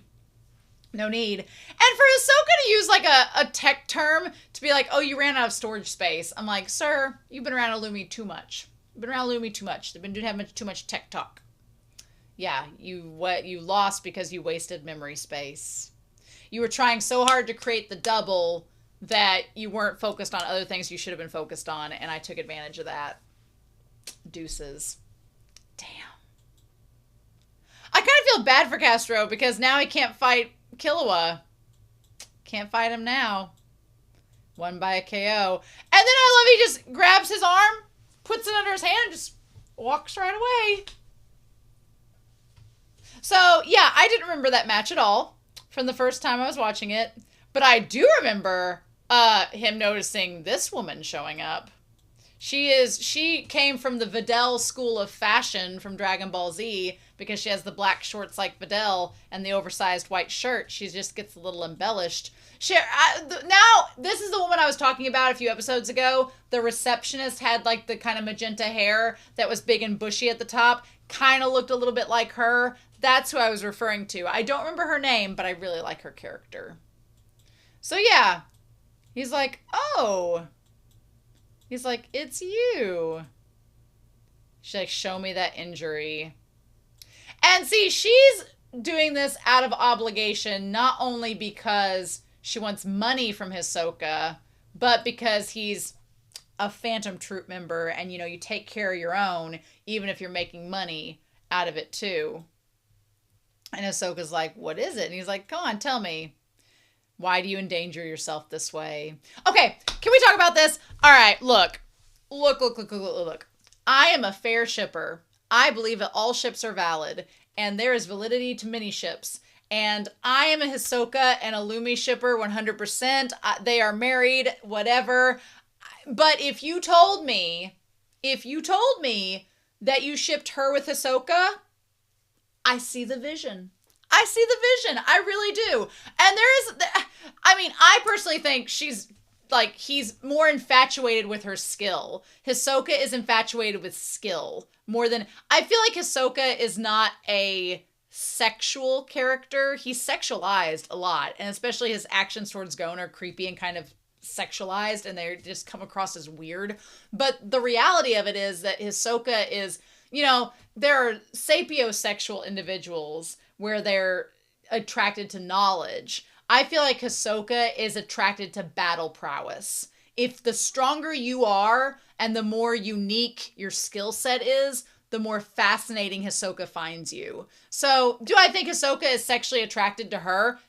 No, not necessarily, but I think he's attracted to her ability, and her ability is highly convenient for him because it helps repair the body parts he breaks all the time. So, there you go. But, I mean, if you ship them together, I kind of like it. I see it. I mean, I ship him with Illumi, but I think he would be valid. Because she's a good balance she's a good foil to Hisoka because she's very, like, no nonsense and just kind of like, what'd you do? Oh my god, like, dude. And Hisoka's so flamboyant.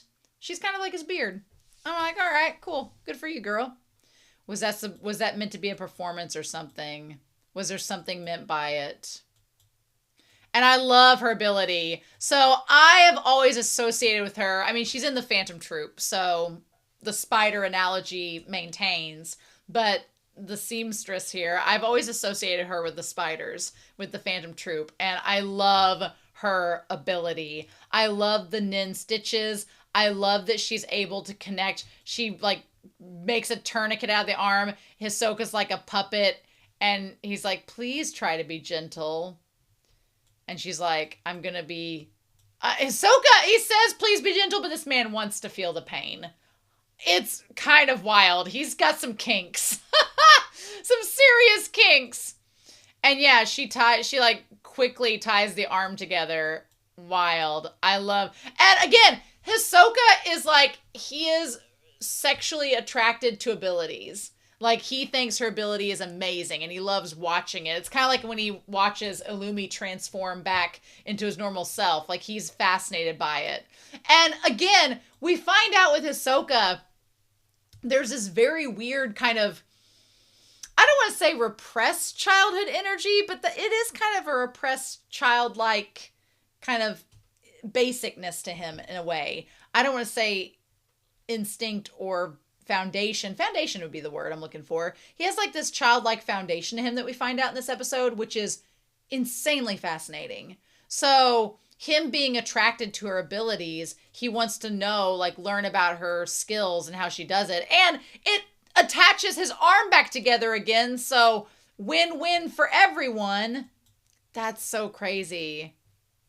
Also, he's very congenial around her. Granted, he's paying her to put his arms back together, but it's the most congenial and talkative we have seen Hisoka this entire series. So I think this is where I got really gravitated to him. And she's like, hold your own arm, I'm going to sew it back together. He's like, I've always mesmerized by your skill. Yeah, not her, the skill. He's mesmerized by her talent, by how she uses it. And he's like, maybe I'll just get myself injured so I can watch your magic work. I mean, I am sure fan fiction writers ran with that. I'm sure they heard that line and they were like, time to chuck out some stories, and did it. But for me, I feel like he just wants to see her use her skill so he can watch it. And she's like, 20 million Ginny for the left arm, 50 million for the right. What's funny is she made him hold the right one. She did more work on the left one. That's funny. 70 million though. And then Hisoka's that guy. He's that guy. She's like, I need 70 million. He's like, I'll Venmo your account. And she's like, damn it. I'll send the money to your account. She's like, if you don't pay me, bitch, I will come back and kill you. Yeah. You should be able to manage with your bungee gum. Oh my goodness. And texture surprise. He's like, oh yeah. He's like, I should probably conceal this. So they'll think it was magic. They'll think my arms were healed during the match. Which, again, does lend to this idea that Hisoka has been, in true magician fashion, been performing illusions with the audience, and like he's actually had help sewing himself back together and healing instead of just, doing it naturally. Interesting. This ordinary scarf has no special features. But then the pink, I use bungee gum. So what he did earlier with the pink skull that I talked about last week is part of the bungee gum. I use bungee gum to attach it to my arm. And then I use texture surprise to create a layer of skin. Texture surprise is so sick. And he's like, see, look what I did. He's like, impressed? It almost looks like he's trying to see if she's impressed. Be like, look what I did. There's such a childlike innocence to him in a way in this scene that I'm just so enamored. I could just go back and rewatch this scene over and over again. That was fast enough to fool a nin master into believing the arm had actually healed before he even knew what was happening. Yep. And he's like, and now I'll do the left. Also, I think it's fascinating he shows her the trick. Like, he trusts her with the trick because he knows she's not going to tell. Okay, so bungee gum, elastic love. Hisoka has a love theme. Need we say more? Illumi is the heartless assassin. Hisoka has a love theme. Made for each other. I'm just saying. Also, I need to tell you. He molds his aura into a substance with the properties of rubber and gum. I know there is a meme in the fandom, and I'm so glad we're here. I know there's a meme in the fandom where everybody's like, bungee gum has the properties of rubber and gum. I watched the English dub when I watched this show, so this is the first time I've listened to the Japanese sub before. I don't know the Japanese voice actors, so it's going to be fun learning them as we go. Please don't spoil me and tell me who the voice actors are until we get to them. But, and I don't want to know names of characters until they're given to us.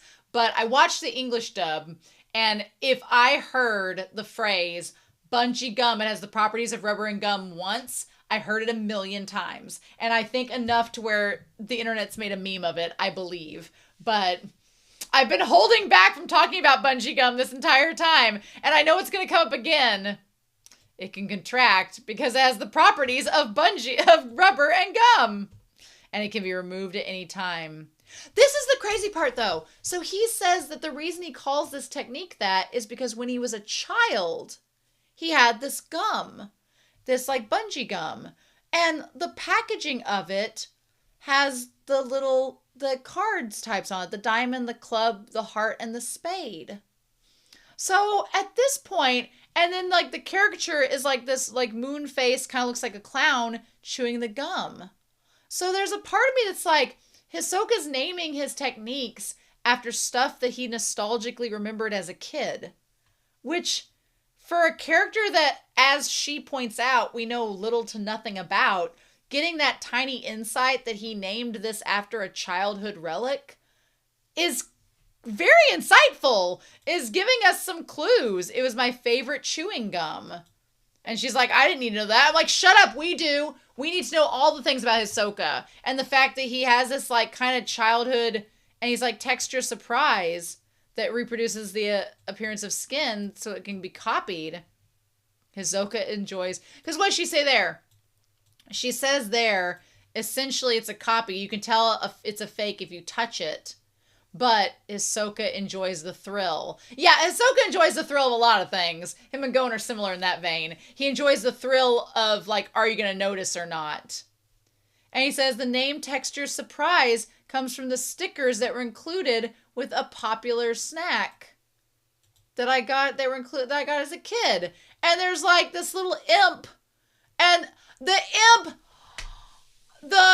has the makeup on his face. There's a star and there's a teardrop that is the same makeup that he uses in that moment. And the stickers came with it. And there's like the little, like the lipstick and everything.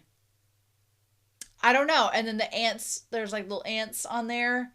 That's super cute. But he basically, like, his entire appearance is molded. His appearance and technique are molded by things from his childhood. And I don't know. Look, I'm not going to get too much into Hisoka's personality and identity, but I do want to make note of this because I have been, we've been talking about Hisoka and Illumi together, but I've watched like every season of Drag Race, every possible season. Hisoka is basically a drag queen at this point to me, with his persona and everything. But in a lot of episodes with a lot of queens, they talk about crafting a persona that connects to parts of their childhood that they either have nostalgic longing for or that they were deprived of. So there's an essence here, and this is kind of the drag queens that have talked about it on the show relate to like their own queer experiences with their identities, being like they were forced to not be allowed to express this part of themselves or not be allowed to like a lot of drag queens have said on the show that they model their persona of being a drag queen after like a doll or something that they weren't allowed to play with, like Sugar and Spice, which I think Sugar has a new name now, but the drag queens that were Sugar and Spice, they're twins. They talked about how they did a lot of their drag to look like dolls they weren't allowed to play with because their parents didn't want them to play with dolls because it was not against like heteronormative standards. So there's an essence of that with Hisoka's character in designing his appearance and his abilities based on things that were part of his childhood, which makes you wonder, like, was he deprived of these things as a child? Is it nostalgia? Is it trying to harken back to a time long gone? Like, what's the connection there? And then we don't get any answers. Also, like, the cartoon on the candy bar is an imp, and that kind of matches Hisoka's personality. Like, it's all tied in there. Like, the lipstick on the sticker. It is fascinating. A while back. And meanwhile, this lady's no fun. She's like, I don't need to know that. I'm like, we do. Tell us more, Hisoka. Tell us. She complains that we don't know a lot about his past. I'm like, girl, he'd tell you if you let him. And then he's like, well, you saw everything, didn't you? And he explains the trick, which is so freaking cool. I love it. I love that, you just didn't notice it. Castro was beat before the battle even started. He was beat, like, within seconds of the battle starting. That is crazy talk. And yeah, you use it to help mask your aura. And he's like, I love also the ambiance of this room, like the one lamp on and everything else is in the shadows. He didn't see thoroughly through the plan. That's why you use the trick. Yep, to convince. And then doing the tie to the cheek so that the arm would smack and hit his chin. Genius. Genius. So when Castro attacked, you'd already had it concealed. Yep. But that performance calmed him down, and that's when he realized I was using Nin. It wasn't really magic. But she notes, she's like, the whole point wasn't to keep him from knowing that you were using magic. It was to set up this, like, psychological warfare that you were doing on him. Which, you know what? If Hisoka faces Gon, I don't know if psychological warfare is going to work on that boy. He's pretty straightforward. And he's a little dense when it comes to that sort of thing. But yeah, and that's why Hisoka could be calm.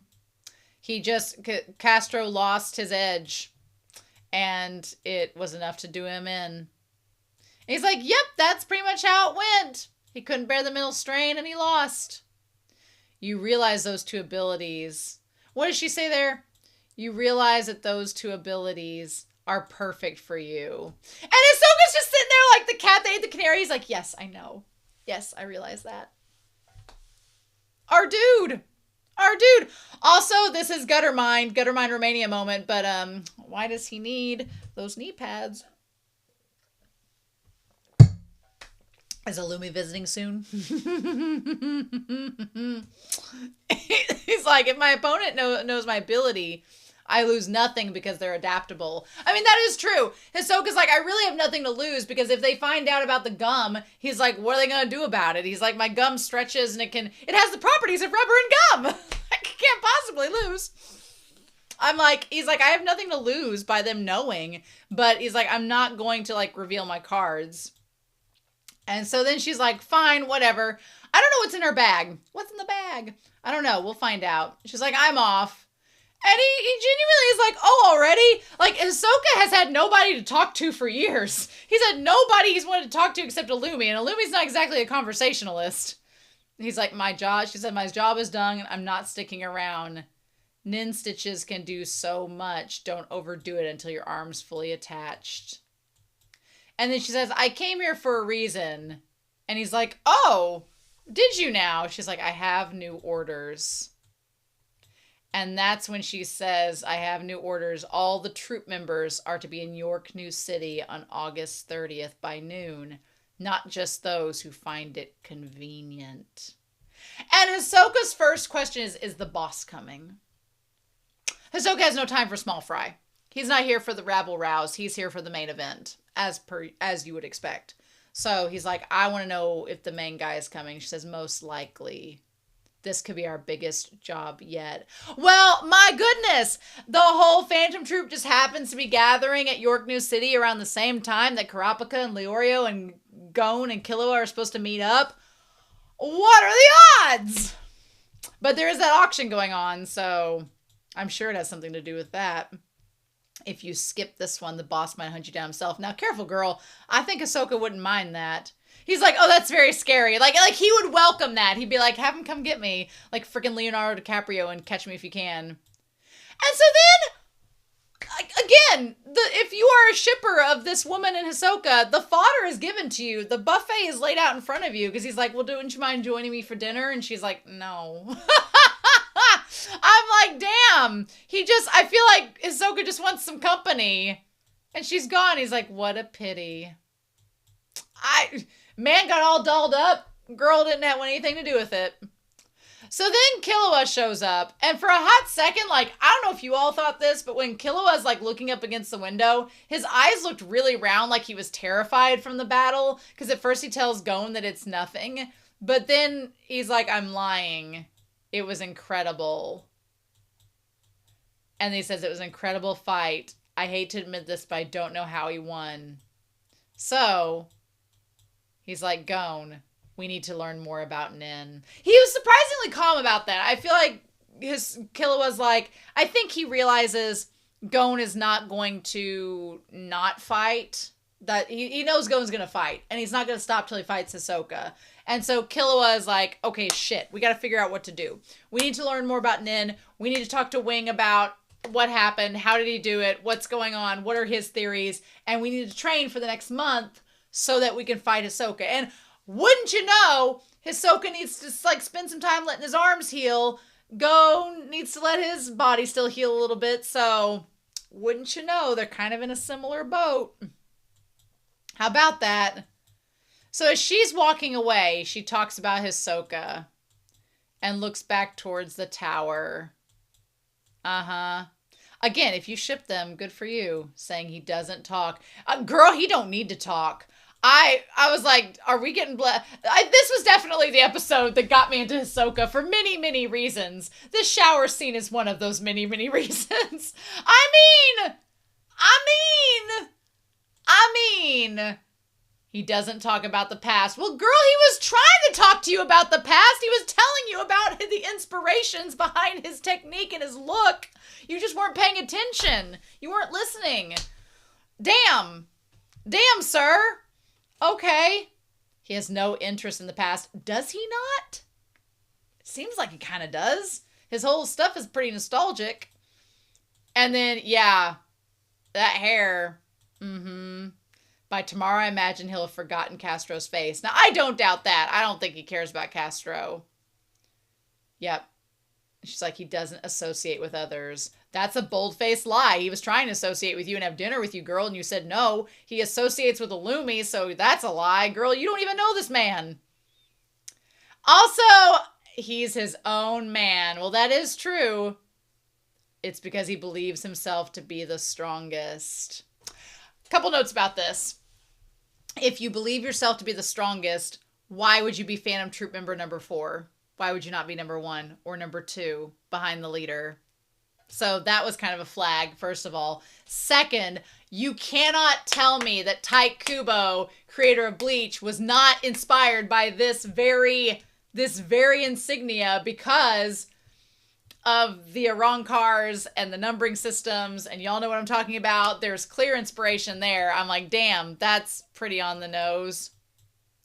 Yep.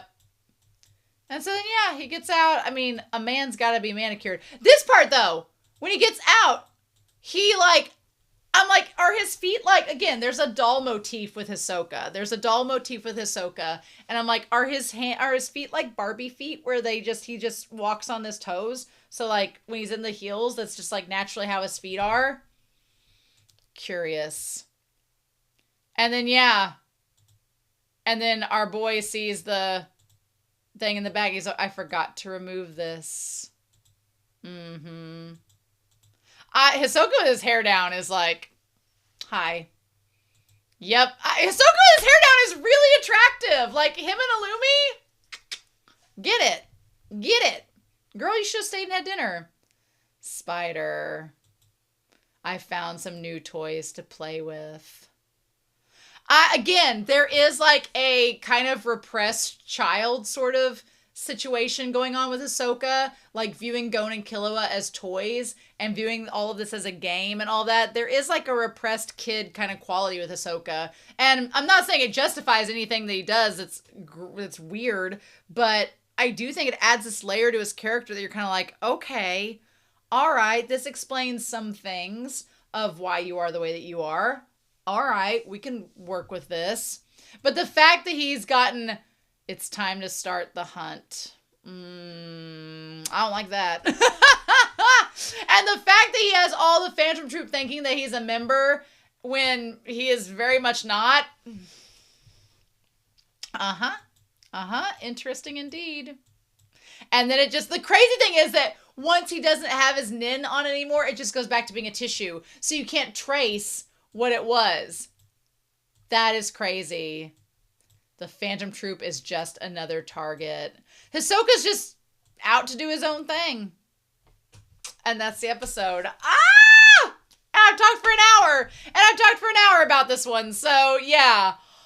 Oh, what a great set of episodes. That's for sure. What a great set of episodes. I did not think we were getting to this moment already. But we're halfway through Heaven's Arena arc, which is crazy.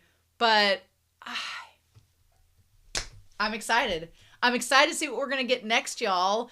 And I'm excited to hear your thoughts about these episodes, about Hisoka. Obviously, it's going to be hard. I know it's going to be hard. Please do your girl a solid.